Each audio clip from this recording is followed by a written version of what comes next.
அங்கே சென்றால் அபுல் ஹசன் அலி ஷாதிலி ரலியல்லாஹு அன்ஹு அவர்களுடைய அறிவு ஞானத்தையும் அவர்களிடத்திலே காணக்கூடிய ஹவாரிக்குல் ஆதாத் என்று சொல்லக்கூடிய அன்றாட நிகழ்வுகளை கீறிக்கிழிக்கக்கூடிய அன்றாடைய நிகழ்வுகளுக்கு சாதாரண மனிதனினால் காட்ட முடியாத எத்தனையோ கராமாத்துக்கள் அவர்களுடைய வாழ்க்கையிலே இடம்பெறுவதை கண்ட மக்கள், பாமரர்கள் அபுல் ஹசன் அலி ஷாதிலி ரலியல்லாஹு அன்ஹு அவர்களை கண்ணியப்படுத்த தொடங்கினார்கள். தலைக்கு மேலால் வைத்து அவர்களை கண்ணியப்படுத்தினார்கள். எப்படியெல்லாம் அவர்களை மேன்மைப்படுத்த முடியுமோ அப்படியெல்லாம் சங்கைப்படுத்தினார்கள். எதற்காக? அறிவு ஞானம் படைத்தவர்களாக இருக்கின்றார்கள்.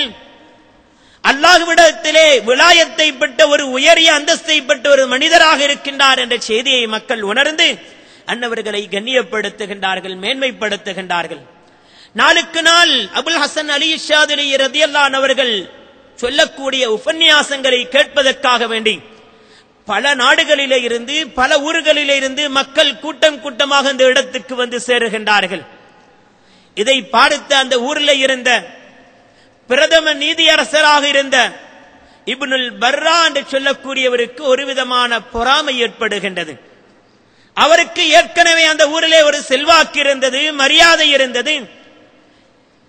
எனக்கு மக்கள் தரக்கூடிய மரியாதை, கண்ணியம் இவருக்கு அது மீறிவிட்டது, மிகைத்து விட்டது. என்னை விடவும் மக்கள் இவரை கண்ணியப்படுத்துகின்றார்களே, மரியாதை செலுத்துகின்றார்களே, கௌரவப்படுத்துகின்றார்களே என்று சொல்லி அந்த இப்னுல் பர்ரா அவர்களுடைய உள்ளத்திலே ஒரு பொறாமை ஏற்படுகின்றது. அந்த இப்னுல் பர்ரா அந்த ஊருக்கு பிரதம நீதியரசராக இருக்கின்றார். அரசரிடத்திலே போய் சொல்லுகின்றார், இப்பேற்பட்ட ஒருவர் பொய் பிரச்சாரங்களை எல்லாம் சொல்லி அவர் ஒரு ஷேகண்டும் அவருக்கு புது புது விடயங்களை எல்லாம் மக்களுக்கு மத்தியிலே சொல்லி மக்களை எல்லாம் அவரின் பக்கம் திசை திருப்பிக் கொண்டிருக்கின்றார். மக்களுடைய கவனங்கள் எல்லாம் அவரின் பக்கம் ஈர்க்கப்பட்டுக் கொண்டிருக்கின்றது. எனவே இப்படியே நாம விட்டுவிட்டால் அரச பீடத்தில் கூட அவர் வந்து அமரக்கூடிய நிலை ஏற்பட்டுவிடும். ஒரு ஆபத்தான நிலைக்கு நாம் தள்ளப்பட்டுக் கொண்டிருக்கின்றோம்.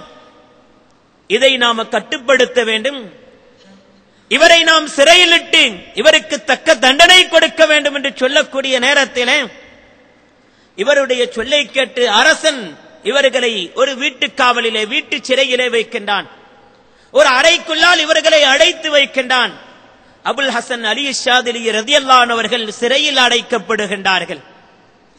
முரீதீன்கள், முஹிப்பீன்கள் எல்லாம் ஒன்று திரண்டு வந்து அவர்களை அடைக்கப்பட்டிருக்கக்கூடிய அந்த அறைக்கு வெளியிலே வந்து நின்று கண்ணீர் வடிக்கின்றார்கள். உங்களை நாடு எத்தனையோ நாடுகளில் இருந்து மக்கள் சாரி சாரியாக வந்து கொண்டிருக்கின்றார்கள். உங்களிடத்திலே அறிவு ஞானங்களை பெற்றுக் கொள்வதற்காக வேண்டி மக்கள் வந்து கொண்டிருக்கின்றார்கள். உங்களுக்கு இந்நிலை ஏற்பட்டு விட்டதை என்று மக்கள், முரீதீன்கள் கண்ணீர் வடிக்கக்கூடிய நிலையிலே ஷேഖனா அபுல் ஹசன் அலி ஷாதிலி ரலியல்லாஹு அன்ஹு அவர்கள் தன்னுடைய முஹிப்பீன்கள், முரீதீன்களை பார்த்து சொல்லுகின்றார்கள், கவலைப்பட வேண்டாம். எனக்கு இது ஒரு பெரிய ஒரு விடயம் அல்ல. நான் நினைத்தால் என்னை அடைக்கப்பட்டிருக்கக்கூடிய இந்த அறைக்குள்ளால் எந்த திசையை நோக்கி என்னுடைய விரல்களை நான் அசைப்பேனோ அந்த இடம் எனக்கு திறந்து இடம் தந்து என்னை வெளியிலே செல்வதற்கு இடம் தரும் என்று சொல்லி அதை நம்ப வைப்பதற்காக வேண்டி அந்த இடத்திலே ஒரு கராமாத்தை செய்து காட்டுகின்றார்கள். தன்னுடைய விரலை ஒரு பக்க சுவரின் பக்கமாக அசைக்கின்றார்கள். அந்த இடத்திலே ஒரு இடம் அப்படியே காலியாகி அந்த சுவர் அப்படியே ஒரு வாசலை போன்று திறந்து கொடுத்து அவர்களுக்கு வழிவிடுகின்றது. என்றாலும் அபுல் ஹசன் அலி ஷாதிலி ரலியல்லாஹு அன்ஹு அவர்கள் வெளியே செல்லவில்லை. அந்த இடத்தை மீண்டும் மூடிக்கொள்ளுமாறு உத்தரவு பிறப்பிக்கின்றார்கள். மீண்டும் இன்னொரு இடத்திலே இன்னொரு திசையை நோக்கி தன்னுடைய விரலை அசைக்கின்றார்கள். அந்த இடம் திறந்து அவர்களுக்கு இடம் கொடுக்கின்றது. மூடிக்கொள்ளுமாறு அவர்கள் உத்தரவு பிறப்பிக்கின்றார்கள். சொல்லுகின்றார்கள், பயப்பட வேண்டாம், இது அசர் நேரமாக இருக்கின்றது. மகரிபுக்குள்ளால் உங்களோடு ஒன்றாக சேர்ந்து தொழுவதற்கு, மகரிப் தொழுகைக்கு நான் வெளியில் வந்து விடுவேன் என்று சொல்லி அவர்கள் தன்னுடைய முரீதீன்களை ஆறுதல் படுத்தி அனுப்புகின்றார்கள். சொன்ன மாதிரி அரசனுக்கு பலவிதமான சோதனைகள் ஏற்படுகின்றது, பலவிதமான சிக்கல்கள் ஏற்படுகின்றன. ஏன்? அல்லாஹ் சுப்ஹானஹு வ தஆலா ஹதீஸுல் குதுஸியிலே சொல்லி காட்டுகின்றான், மன் ஆதாலி வலியன் ஃபகத் ஆதன்துஹு பில் ஹர்ப். யாராவது என்னுடைய ஒரு இறைநேச செல்வர்களை பகைத்துக் கொண்டால் அவனோடு நான் யுத்தம் செய்கின்றேன் என்று சொல்லி அல்லாஹ்வுக்கு சுப்ஹானஹு வ தஆலா சொல்லி வைத்திருக்கின்றான். இஸ்லாத்திலே எத்தனையோ கட்டளைகளை அல்லாஹ் நமக்கு பிறப்பித்திருக்கின்றான். தொழுமாறு சொல்லி இருக்கின்றான், நோன்பு வையுங்கள், ஜகாத்து கொடுங்கள், ஹஜ் செய்யுங்கள், இன்னும் பிற எத்தனையோ அமல்களை எல்லாம் எமக்கு ஏவி இருக்கின்றான்.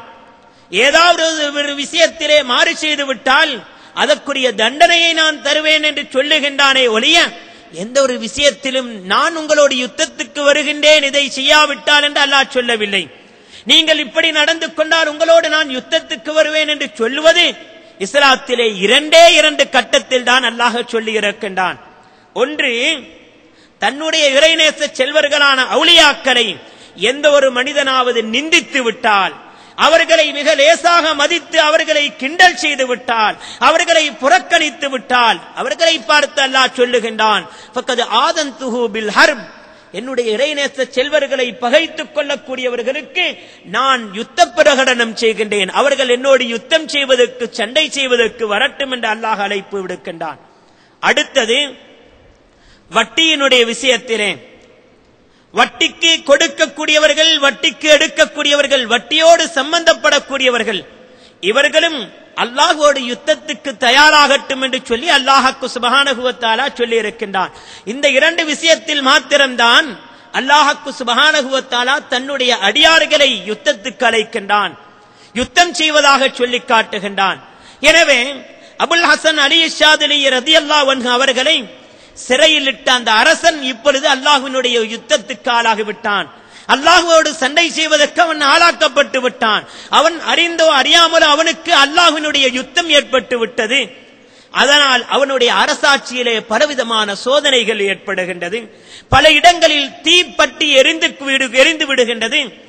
இந்நிலையை உணர்ந்த அந்த நாட்டு அரசன் அவனுடைய சகோதரன், அவனுடைய தம்பி முறையான ஒருவரின் புத்திமதியை கேட்கின்றார். அவர் சொல்லுகின்றார், சகோதரரே, என்னுடைய நானாவே, நீங்கள் இப்னுல் பர்ரா என்று சொல்லக்கூடிய பேச்சை கேட்டு அல்லாஹ்வினுடைய ஒரு இறைநேச செல்வரை அல்லவா சிறையில் அடைத்து விட்டீர்கள். அதனால் தான் உங்களுக்கு அல்லாஹ்வினுடைய சோதனை ஏற்பட்டிருக்கின்றது. இது அல்லாஹ்வோடு யுத்தம் செய்வதற்கு சமமான ஒரு வேலையை நீங்கள் செய்து விட்டீர்கள் என்று சொன்னதும் உடனே அந்த நாட்டு அரசன் அபுல் ஹசன் அலி ஷாதிலி ரலியல்லாஹு அன்ஹு அவர்களை விடுதலை செய்து அவர்களிடத்திலே மிகவும் கெஞ்சி மன்னிப்பு கேட்கின்றான். என்னை மன்னித்து விடுங்கள், தெரியாதனமாக நான் இப்படி நடந்து விட்டேன், இன்னாருடைய பேச்சை கேட்டு நான் மதிமயங்கி இப்படி செய்து விட்டேன் என்று சொன்னதும் அபுல் ஹசன் அலி ஷாதிலி ரலியல்லாஹு அன்ஹு அவர்கள் அவனை மன்னித்து விடுகின்றார்கள். இப்படி அதற்கு பின்னால் விடுதலை அளிக்கப்பட்டதற்கு பின்னால் அவர்களுடைய உள்ளம் அந்த தூனிஸ் என்று சொல்லக்கூடிய அந்த நகரத்தை விட்டு வெளிக்கிளம்பி சென்று விட வேண்டும், எகிப்தை நோக்கி செல்ல வேண்டும் என்ற ஒரு பேராவல் ஆசை அவர்களுடைய உள்ளத்திலே இருந்து கொண்டே இருக்கின்றது. இந்நிலையிலே அன்னலம் பெருமானார் ஸல்லல்லாஹு அலைஹி வஸல்லம் அவர்கள் எனக்கு உத்தரவளித்தால் தான் நான் அந்த எகிப்துக்கு செல்வேன் என்று சொல்லி அவர்கள் மனதிலே உறுதி கொள்கின்றார்கள். இப்படி சற்று நாள் பொறுத்துக் கொண்டிருக்கின்றார்கள். கனவிலே காணுகின்றார்கள், அன்னலம் பெருமானார் ஸல்லல்லாஹு அலைஹி வஸல்லம் அவர்கள் வந்து சொல்லுகின்றார்கள், யா அபுல் ஹசன், ஏ அபுல் ஹசன் ஷாதிலி அவர்களே, நீங்கள் எந்த நாட்டுக்கு போவதற்கு ஆசை வைத்துக் கொண்டிருக்கின்றீர்களோ அந்த எகிப்துக்கு இப்பொழுது செல்லுங்கள். அங்கே 40 சித்திக்குகளை வழிநடாத்தக்கூடிய ஒரு பக்குவப்படுத்தக்கூடிய பொறுப்பு உங்களுடைய கையில் தரப்பட்டிருக்கின்றது. 40 சித்திகீன்கள் அங்கே இருந்து கொண்டிருக்கின்றார்கள். அவர்களை போய் நீங்கள் நல்ல முறையிலே அவர்களை வழிநடாத்துங்கள், அவர்களுக்கு பையத்து கொடுங்கள், அவர்களை ஒரு பரிபூர்ண சித்திகீன்களுடைய அந்தஸ்தில் அவர்களை ஆக்குவது உங்களுடைய பொறுப்பிலே அல்லாஹ் தந்திருக்கின்றான் என்ற செய்தியை அன்னலம் பெருமானார் ஸல்லல்லாஹு அலைஹி வஸல்லம் அவர்கள் கனவின் மூலமாக அறிவிக்கின்றார்கள்.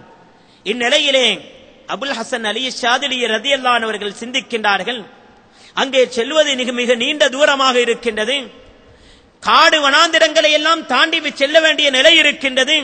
இந்நேரத்திலே தண்ணீர் தாகங்கள் ஏற்பட்டால் நான் எங்கே செல்லுவது? மிகவும் உஷ்ணமான காலமாக இருக்கின்றது. அந்த உஷ்ணத்தை தாங்கி நான் எப்படி பயணத்தை மேற்கொள்வது என்றெல்லாம் சிந்திக்கக்கூடிய நேரத்திலே அதே கனவிலேயே அன்னலம் பெருமானார் ஸல்லல்லாஹு அலைஹி வஸல்லம் அவர்கள் சொல்லுகின்றார்கள், யா அபுல் ஹசன், ஏ அபுல் ஹசன் ஷாதிலி அவர்களே, கவலைப்பட வேண்டாம், எந்த ஒன்றையும் சிந்திக்க வேண்டாம், நேராக எகிப்தை நோக்கி செல்லுங்கள்.